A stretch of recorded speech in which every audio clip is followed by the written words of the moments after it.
Burning topic నేను Pratyusha. Climax వచ్చినట్టే వచ్చి మళ్ళీ వెనక్కి వెళ్ళిపోతోంది ఏపీలో డిఎస్సీ రగడ.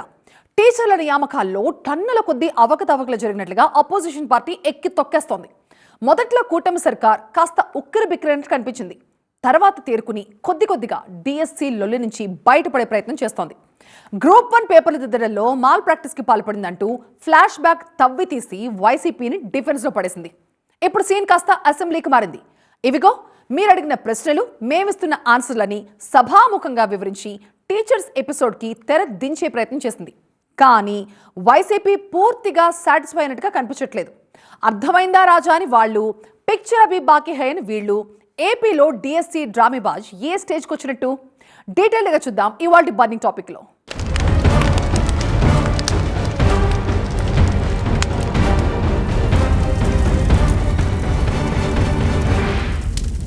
ఎనీ డౌట్స్ అని వాళ్ళు, సో మెనీ డౌట్స్ అని వీళ్ళు.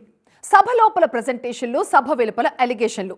లాక్ కర్దోనా అని వాళ్ళంటుంటే ఈ ప్రశ్నకు బదులేదని వీళ్ళు తెగేదాకా లాగుతూనే ఉన్నారు. ఈ లెక్కన ఏపీలో బడిపంతుల రిక్రూట్మెంట్ పంచాయతీ ఇప్పట్లో కొలుక్కొచ్చేలా లేదు. కౌన్సిల్లో రచ్చ, అసెంబ్లీలో ఏకపక్ష చర్చ. సీన్ అసెంబ్లీకి మారిన క్లియర్ పిక్చర్ మాత్రం రానంటోంది. 4 రోజుల అసెంబ్లీ సెషన్లో ఒక్కరోజు డిఎస్సీ కోసం ఖర్చు పెట్టాలనుకున్న ప్రభుత్వం ఆ విధంగా ముందుకు వెళ్లాలని డిసైడ్ అయింది, ముందుకే వెళ్ళింది. కానీ విపక్షం మాత్రం వెనక్కే లాగుతోందా? ఫస్ట్ సంతకం అధ్యక్ష ఎలక్షన్ మేనిఫెస్టోలో పెట్టాం. నేను, పవన్ కళ్యాణ్ గారు, అదే మరిగా బీజేపీ ముగ్గురం కలిసి ఎలక్షన్ మేనిఫెస్టో కూడా రిలీజ్ చేసి చెప్పిన మాట ప్రకారం మొదటి సంతకం పెట్టింది మెగా డిఎస్సీ పైన పెట్టాను. తొలి సంతకం మెగా డిఎస్సీ మీదే అని ఎన్నికల ప్రచారంలో ప్రకటించినట్టే కూటమి సర్కార్ కొలువుదీరగానే ఆ మెగా సంతకం పెట్టి డిఎస్సీ ఫైల్ మూటేశారు చంద్రబాబు. ఏడాదిలోగా అదే ఫైల్ తెరిచి 16,347 టీచర్ పోస్టులు భర్తీ చేసి అవకతవకలకు ఛాన్స్ ఇవ్వకుండా అత్యంత పారదర్శకంగా మొత్తం ప్రక్రియను 148 రోజుల రికార్డ్ టైంలో ముగించింది కూటమి సర్కార్. ఎంపికైన టీచర్ల కళ్లలో ఆనందాన్ని చూసుకుందామని కుటుంబంతో సహా అమరావతికి పిలిచి సన్మానం కూడా చేసింది. కానీ మరో ఏడాది గడిచేసరికి ఆ మెగా డిఎస్సీనే దగా డిఎస్సీగా మారిందంటూ అపోజిషన్ పార్టీ గేర్ మార్చేసింది.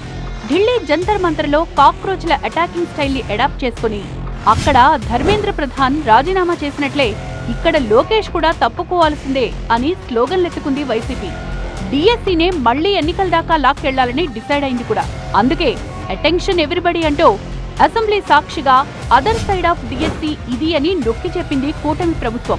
4 గంటల సుదీర్ఘ చర్చ తర్వాత సభాధ్యక్ష హోదాలో డిఎస్సీ తకరారుపై ఫైనల్ ఆన్సర్ షీట్ రివీల్ చేశారు సీఎం చంద్రబాబు.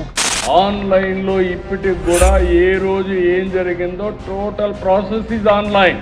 ఒకటే చెప్తున్నా, ఎవడైనా ఈ ప్రభుత్వంలో ఫ్రాడ్ చేయాలంటే ఎవరిని వదిలిపెట్టే సమస్య లేదని మరొక్కసారి హెచ్చరిస్తున్నా.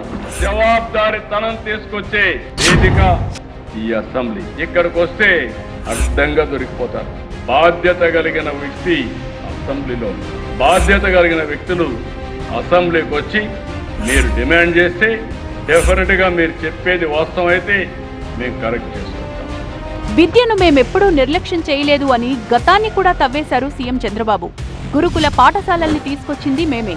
డివిజన్కు ఒక ఇంజనీరింగ్ కాలేజ్, జిల్లాకో మెడికల్ కాలేజ్ వచ్చేలా సిస్టమ్ రెడీ చేసింది మేమే. 1995 నుంచి 14 డిఎస్సీలు వేస్తే వాటిలో 11 డిఎస్సీలు వచ్చింది నా హయాంలోనే. ఇప్పుడున్న స్కూళ్లలో 80% మంది టీచర్లు నేను సీఎంగా ఉన్నప్పుడే అపాయింట్మెంట్ తీసుకున్నారు అని లెక్కలేసి చెప్పారు. 30 ఏళ్లలో ఏ ఒక్క డిఎస్సీలో జరగని అక్రమాలు ఇప్పుడు జరిగాయని రాద్ధాంతం చేస్తున్నారు. ఎన్డీఏ క్రెడిబిలిటీని దెబ్బతీయాలని చూస్తున్నారు. అది మీ తరం కాదు, ఖబర్దార్ అని హెచ్చరించారు సీఎం చంద్రబాబు. 11 డిఎస్సీలు నేను ముఖ్యమంత్రిగా ఉండే నిర్వహించాను దేశం. 11 డిఎస్సీలు నేను గర్వపడుతున్నా. Every year DSC. ఈరోజు పనిచేసే టీచర్స్ లో 80% నేను నిర్వహించిన డిఎస్సీల ద్వారా ఎంపికైన టీచర్లే ఈరోజు కాలేజీలో, స్కూల్స్ లో ఉన్నారు అధ్యక్ష. ఒక్కడొచ్చి ₹1 అవినీతి జరిగిందని ఎప్పుడు చెప్పిన సందర్భమే లేదు. ఆన్సర్ కి మెరిట్ లిస్ట్, సెలక్షన్ లిస్ట్ అన్ని ఆన్లైన్ లో అందుబాటులో ఉంచాం.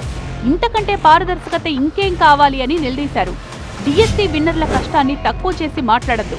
మీ కుట్రలను ఎలా ఎదుర్కోవాలో మాకు తెలుసని హాట్ గా ఓ వార్నింగ్ ఇచ్చారు. డిఎస్సీపై అవకతవకలు జరిగాయని ఆరోపిస్తున్న వైసీపీ దమ్ముంటే అసెంబ్లీకొచ్చి చర్చించాలనేది కూటమి తరపున వినిపిస్తోన్న సవాల్. వైసీపీ దగ్గర ఎలాంటి సాక్ష్యాలు లేవని, అసెంబ్లీకొస్తే దొరికిపోతారని, అందుకే సభకు రాకుండా రోడ్లపైనే టైంపాస్ చేస్తోందని వైసీపీకి రివర్స్ లో డోసిచ్చారు చంద్రబాబు. చెప్పేదేదో చెప్పండి, తప్పులుంటే సరిదిద్దుకుంటామని ఒక బంపర్ ఆఫర్ కూడా వచ్చింది కూటమి నుంచి. కానీ ఆ ఒక్కటి అడక్కు అంటూ అసెంబ్లీ అటెండెన్స్ తప్ప మిగతావన్నీ యాజ్ ఇట్ ఈజ్ గా రిపీట్ చేస్తోంది అపోజిషన్ పార్టీ. మీరు చేసింది సరిదిద్దుకోలేనంత తప్పు, అందుకే తప్పుకోండి అనేది వైసీపీ డిమాండ్ నెంబర్ 1. చర్చకు భయపడేది మేం కాదు, మీరే. మాకు కావాల్సిందల్లా ఒక్కటే, మంత్రి లోకేష్ రాజీనామా ప్లస్ సిబిఐ విచారణ. ఇది ఎగస్ పార్టీ లెక్క. అందుకే సిబిఐ ఎంక్వైరీ చేసిన ప్రతి సంబంధిత మంత్రి అక్కడ ఉండడానికి వీల్లేదని అడుగుతున్నాం. వీళ్ళు ఎందాక బిఎస్ఎల్ చెప్తున్నారు రూపాయల మీదకి వస్తే చర్చించండి, దాని మీద కూడా సిబిఐ ఎంక్వైరీ అయ్యింది. తప్పు చేస్తే వాళ్ళ మీద కూడా తీసుకోండి, మాకు అభ్యంతరం అదే. ఎవరు తప్పు చేసినా తప్పు చేసిన తప్పే, దాంట్లో నిర్మాణం అయిన వాళ్ళు నిర్మాణం అయిన తప్పే, దాని మీద చర్య తీసుకోవాలని మా కోరిక, మా డిమాండ్. మాకు అభ్యంతరం చేయండి. అసెంబ్లీ లోపలే కాదు, లాబీలో కూడా మీడియాతో మాట్లాడుతూ విపక్షాన్ని టార్గెట్ చేశారు సీఎం చంద్రబాబు. తన 50 ఏళ్ల రాజకీయ జీవితంలో గ్రూప్ 1 లాంటి స్కామ్ ను ఎప్పుడూ చూడలేదు అన్నారు. లోగొట్టు మొత్తాన్ని బుధవారం ఇదే అసెంబ్లీలో బయట పెడతానన్నారు. అంటే డిఎస్సీ లొల్లి ఇక్కడితోనే అయిపోలేదు, సీక్వెల్ ఉందన్నమాట. నీట్ లీక్ పై ఢిల్లీ జంతర్ మంతర్లో జరిగిన రచ్చకి కేంద్ర మంత్రి ధర్మేంద్ర ప్రధాన్ దిగొచ్చారు, రాజీనామా చేశారు. అదేవిధంగా ఏపీలో డిఎస్సీ అవకతవకల్ని ప్రశ్నించి లోకేష్ ని బోన్లో నిలబెట్టాలన్నది వైసీపీ మాస్టర్ ప్లాన్. పైగా పార్టీలోనూ ప్రభుత్వంలోనూ కీలక పాత్ర పోషిస్తూ మాస్టర్ మైండ్ అనిపించుకుంటున్నారు లోకేష్. ఆయన్ని టార్గెట్ చేయాలంటే డిఎస్సీని మించిన ఆయుధం లేదని, అందుకే దాన్ని బలంగా ప్రయోగించాలని అపోజిషన్ పార్టీ భావిస్తోంది. ఎంతో కొంత సక్సెస్ కూడా అయిందనుకోండి. డిఎస్సీ సీజన్లో అందరి ఫోకస్ లోకేష్ మీదే ఉంది. 3 నెలలుగా సెంటర్ ఆఫ్ ఏపీ పాలిటిక్స్ గా ఎవరు అంటే నన్ అదర్ దాన్ లోకేషే. కానీ మంత్రి లోకేష్ కూడా క్లీన్ సర్టిఫికెట్ తెచ్చుకుని డిఎస్సీ ఎపిసోడ్తో తన మైలేజ్ పెంచుకోవాలని కమిటెడ్గా ఉన్నారు. మంత్రిగా ఉభయ సభల్లోనూ లోకేష్ పర్ఫార్మెన్స్ లెవెల్స్ కూడా అదే రేంజ్లో ఉన్నాయి. అసెంబ్లీలోనే కాదు, డిఎస్సీ పైన కూడా ఎక్కడైనా చర్చకు సిద్ధమని సవాల్ విసిరి మరో అడుగు ముందే నిలబడ్డారు మంత్రి లోకేష్. ఇక వైసీపీ కూడా వెనక్కి తగ్గే మూడ్లో లేదు. డిఎస్సీని బాధ్యతగా నిర్వహించాం, టీచర్ల నియామకాలు బదిలీలు అన్ని పారదర్శకంగా జరుగుతున్నాయి, వేలెత్తి చూపే నైతిక హక్కు మీకు లేదు అని డిఫెన్స్ ఆడుతూనే ప్రధానమైన ఆరోపణలపై క్లారిటీ చేశారు మంత్రి లోకేష్. పారదర్శకత లేకుండా గోప్యత పాటించారెందుకు? 30 లక్షల రూపాయల దాకా దండుకుని హైదరాబాద్కు తరలించలేదా? నిష్పక్షపాత విచారణ కోసం సిబిఐ దర్యాప్తునకు ఎందుకు ఆదేశించరు? విద్యాశాఖ మంత్రి లోకేష్ ఎందుకు మౌనంగా ఉన్నారు? డిఎస్సీ అక్రమాలపై సిట్ విచారణ ఎందుకు వేయరు? ఇలా డిఎస్సీ ప్రక్రియపై జగన్ టీం 11 ఆరోపణలు చేస్తోంది.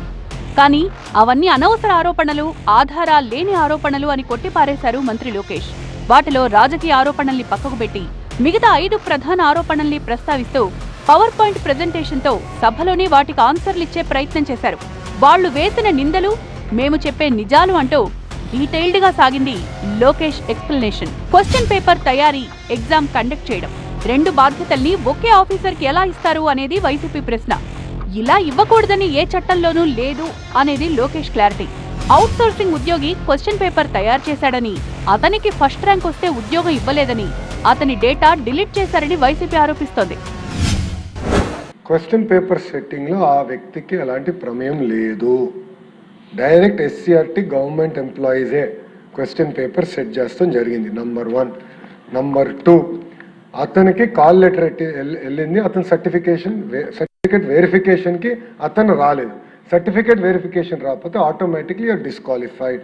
నంబర్ 3, ఆల్రెడీ అవుట్సోర్సింగ్ ఎంప్లాయీస్ ఎవరున్నా కూడా వేరే ఎగ్జామినేషన్, గవర్నమెంట్ ఎగ్జామినేషన్స్ రాస్తుంటే కంపల్సరీగా డిపార్ట్మెంట్ నుంచి నో అబ్జెక్షన్ సర్టిఫికేట్ తీసుకోవాలి, పర్మిషన్ తీసుకోవాలి.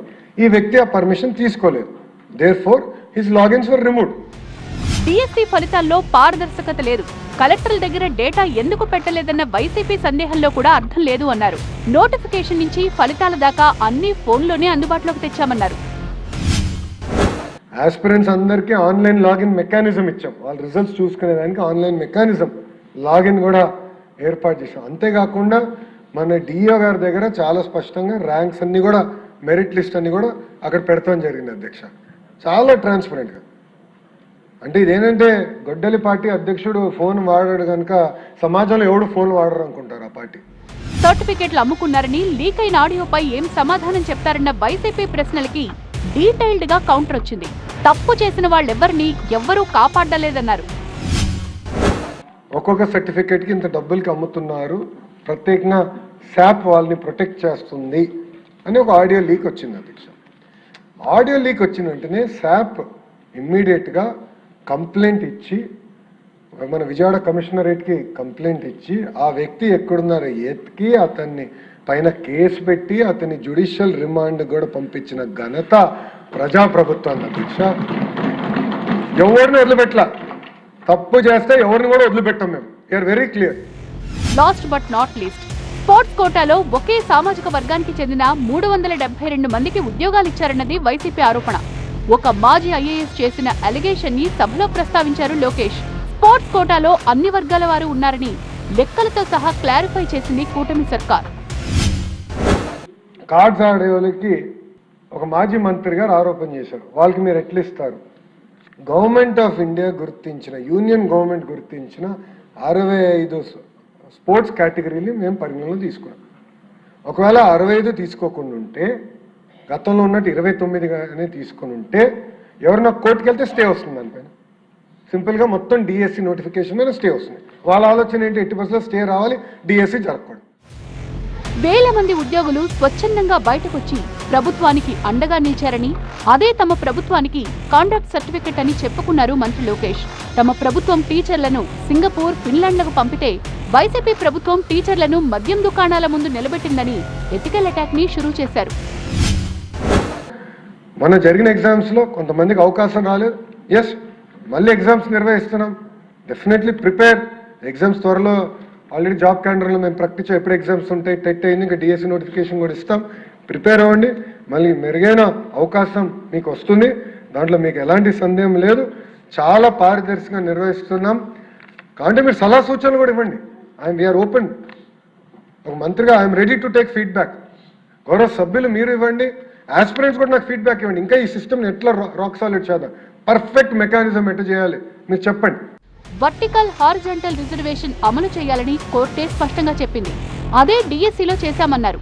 ఎనీ డౌట్స్ అని గద్దించి అడగడమే కాదు, తేదీ సమయం ఖరారు చేయండి, చర్చకు నేను సిద్ధం, సభ లోపలైనా వెలుపలనైనా ఎక్కడైనా అని సవాల్ విసిరారు. వాళ్ళకి బలమున్న అసెంబ్లీలో ఒకలా, వీళ్ళకి బలమున్న మండలిలో ఇంకొకలాగా చాలా పకడ్బందీగా జరుగుతోంది పొలిటికల్ గేమ్. అసెంబ్లీని డ్రాప్ చేయండి, మండలిని గట్టిగా పట్టుకోండి, మంత్రి లోకేషే మన టార్గెట్ అని తమ మెంబర్స్ కి సాలిడ్ గా సంకేతాలు ఇచ్చేశారు జగన్. దానికి తగ్గట్టే మొదటి రోజే గరమెక్కిపోయింది మండలి. మెగా డిఎస్సిపై చర్చ చేపట్టాల్సిందే అంటూ వైసీపీ ఆందోళనకు దిగడంతో రభసతోనే మొదలైంది మండలి. లోకేష్ రాజీనామా చేయాలి అన్న డిమాండ్తో నినాదాలు చేయడంతో కూటమి పక్షాల నుంచి తీవ్ర వ్యతిరేకత వచ్చింది. జగన్ సీఎంగా ఉన్న 5 ఏళ్లలో ఒక్క డిఎస్సి కూడా వేయకపోగా తాము వేసిన మెగా డిఎస్సిని అడ్డుకోవడానికి ప్రయత్నించారని ఆరోపించారు మంత్రి అచ్చెన్న. మండలిలో వైసీపీ విధ్వంసకరంగా వ్యవహరిస్తోందని, డిఎస్సిలో ప్రతిపాదన పెట్టకుండానే చర్చకు పట్టుబట్టడం ఏంటని నిలదీసింది కూటమి. సభను సజావుగా సాగనిస్తే డిఎస్సిపై 4 రోజులు చర్చకు సిద్ధంగా ఉన్నామంటోంది. కానీ గత ప్రభుత్వం నిర్వాకాలపై కూడా చర్చించాల్సిందే అని పట్టుబట్టింది టీడీపీ. ఇదే గ్యాప్లో మంత్రి అచ్చెన్న, మాజీ మంత్రి బొత్స మధ్య మాటలు మితిమీరి బారికేడ్లు దాటేశాయి. బొత్స సత్యనారాయణ గారు అధ్యక్ష విద్యాశాఖ మంత్రిగా ఉండి కనీసం వాళ్ళ గొద్దల పార్టీ అధ్యక్షుడికి చెప్పి నోటిఫికేషన్ ఇచ్చుకోలేనటువంటి దద్దమ్మ ఈ రోజు మళ్ళీ శాసనమండలిలో మాట్లాడుతున్నారు అధ్యక్ష. మంచి పెరిగితే బుద్ధి రాదు. ఎద్దులాగా వచ్చి ఎద్దులాగా తెస్తే మనకి వచ్చి తెలుతాడు రావు. భాష బాగోవాలి. ఎవడు దద్దమ్మో, ఎవడు అమ్మోతులకు ఉన్నాడు,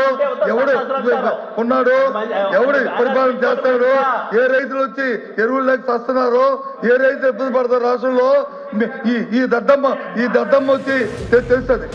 మండలి మంగళవారానికి వాయిదా పడ్డ తర్వాత కూడా మీడియా పాయింట్ దగ్గర డిఎస్సి సెగ కొనసాగింది. ప్రభుత్వంతో అమీతుమీ అనేసింది వైసీపీ. మంత్రి లోకేష్ భయపడుతున్నారని, నిజాయితీ నిరూపించుకోవాలంటే మండలిలో చర్చకు రావాలని పట్టుబడుతోంది. డిఎస్సిలో ఈడబ్ల్యూఎస్ కోటా ఎందుకు ఇవ్వలేదన్న కొత్త లాజిక్ ని కూడా బయటకు తీసింది. నీట్ లీక్ ఎపిసోడ్ వేరు, దాంతో డిఎస్సికి ఎలా లింకు పెడతారు అనేది ఏపీ సర్కార్ ప్రశ్న. నీట్ దర్యాప్తులో అక్రమాలు బయటకొచ్చాయి, అందుకే ఢిల్లీలో రచ్చరచ్చైంది. డిఎస్సి మాల్ ప్రాక్టీస్ ఆరోపణల దశలోనే ఉంది. మంత్రి రాజీనామా చేయాల్సిన అవసరం లేదని వాదిస్తోంది. అంటే ఎక్కడో కాక్రోచ్ జనతా పార్టీ యాజిటేషన్ చేసింది, అది ఆదర్శంగా తీసుకుందాం. మేము కూడా ఒక ఆయన అన్నాడు కదా, నేను కూడా ఒక కాక్రోచ్ అని ఆయన అన్నాడు. ఆయన కాక్రోచ్ అంట. టైం డేట్ మీరు ఫిక్స్ చేయండి, డిబేట్కి నేను ready. I'm ready in the house, out side the house, I'm ready. నేనేం పారిపోట్లా, ఐఎమ్ ఛాలెంజింగ్ యూ టుడే. వాళ్ళ ఫేస్బుక్ లో పెడతారు, అధ్యక్ష ఎక్స్ లో పెడతారు, డిబేట్ నుంచి మేము పారిపోయాం. అరే డిబేట్ చేస్తున్నారు భయ్, రా కమ్ కూర్చోండి అక్కడ. 3 నెలల కిందట మేలో మొదలైంది డిఎస్సి రగడ. లూజర్స్ ని వెంటబెట్టుకుని రోడ్డెక్కింది వైసీపీ. విన్నర్స్ కి నైతిక తోడ్పాటునిచ్చి ఆత్మగౌరవ నినాదంతో కొండారెడ్డి బురుజునెక్కించింది టీడీపీ. తర్వాత బెజవాడ అంబేద్కర్ విగ్రహం దగ్గర మోత మోగించింది. మొత్తానికి మలుపుల మీద మలుపులు తిరిగి అసెంబ్లీ దగ్గరకొచ్చి ఆగింది ఏపీలో డిఎస్సి రగడ. 2 పక్షాలు తెగేదాకా లాగడంతో క్లైమాక్స్ లో ఇంకెన్ని మలుపులు తిరుగుతుందో చూడాలి.